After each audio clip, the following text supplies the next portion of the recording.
Y hablamos de la construcción de los estadios del Mundial, que esto siempre ha generado una polémica enorme alrededor del mundo, ¿no? Totalmente. Bueno, vos sabés que hace tiempo se viene denunciando que aquí en la construcción de los estadios en Qatar hay una gran cantidad de personas que mueren porque lo que están haciendo es contratar, hablando de tercerizaciones, tercerizan la construcción de estos estadios, particularmente en obreros que llegan desde Nepal, desde la India, desde Pakistán.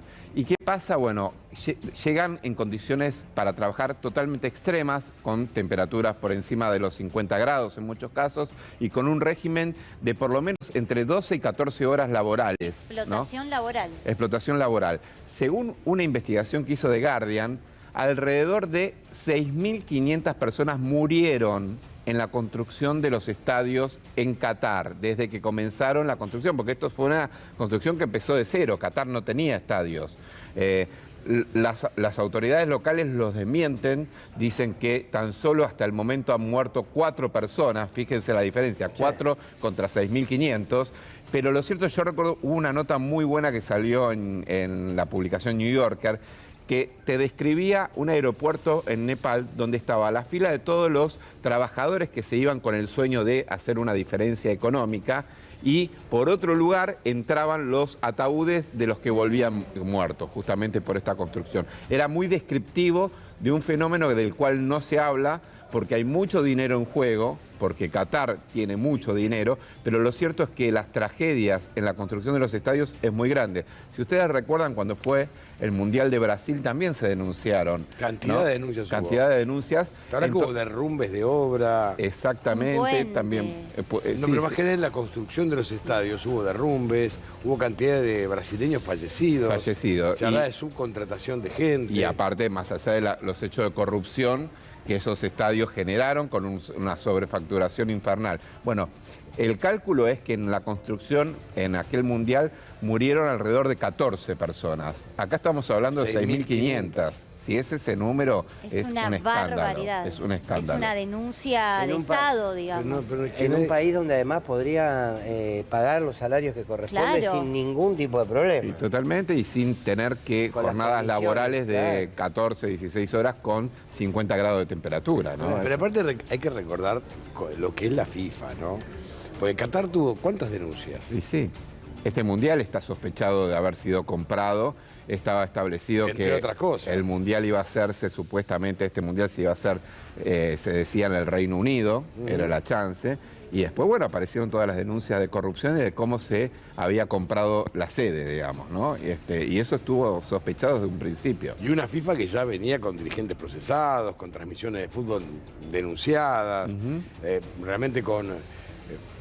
Y Qatar es un país que en algún momento se habló que era un país, no digo narco, sino proveedor de armas. Bueno, vos sabés que hace poco, es muy bueno lo que trae esa colación, porque cuando ocurrió, ¿se acuerdan que los talibanes retoman el poder en Afganistán? La publicación satírica francesa Charlie Hebdo publica una tapa con un dibujo, una caricatura de Lionel Messi con una especie de camiseta manchada con sangre y demás. Porque, ¿qué decían? Ustedes saben que el dueño del PSG es el príncipe catarí, justamente, sí, ¿no?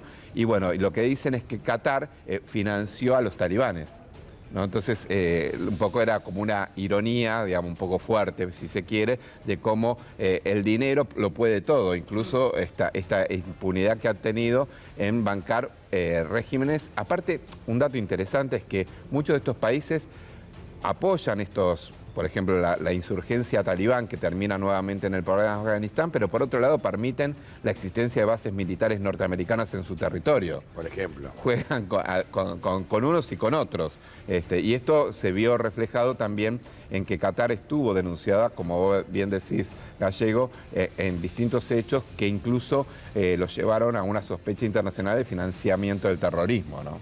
No, es un país que estuvo muy sospechado y también llamó mucho la atención cuando gana el Mundial, el sorteo mundial, digamos, a medias, porque todo el mundo desconfiaba en aquel momento de la FIFA, De hecho, recordá que al poco tiempo fue nombrado Mauricio Macri, Exacto. ¿no? En la Fundación FIFA, ¿no? Y va a estar ahí en Qatar y va a ser quien determine quién entra y quién no entra. Totalmente. O sea, va a ser un tema muy, muy, muy complejo, pero hay que recordar que la FIFA, acuérdense del FIFA Gate, Claro. Claro. ni más ni menos. Sí. Cayó del presidente para abajo todos. Exactamente. Y Sí, esto, y pone al descubierto, por ejemplo, recuerden también que ahora FIFA descalifica a Rusia y al mismo tiempo FIFA fue la que hizo el Mundial en Rusia. Totalmente. Y son datos que de la realidad, o sea, después saquemos conclusiones, pero la realidad es la realidad, te guste o no te guste, fue así.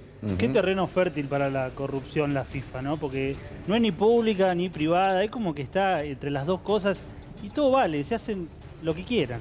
Sí, bueno, pensemos que el vicepresidente de la FIFA fue durante tantos años Julio Grondona, que manejaba las cuentas, las finanzas de la FIFA, y no hablaba inglés, por ejemplo, ¿no? Entonces era muy llamativo porque casi todos los contratos son así. No necesitaba hablar en inglés, hablaba otro idioma. Vamos a hacer una pausa.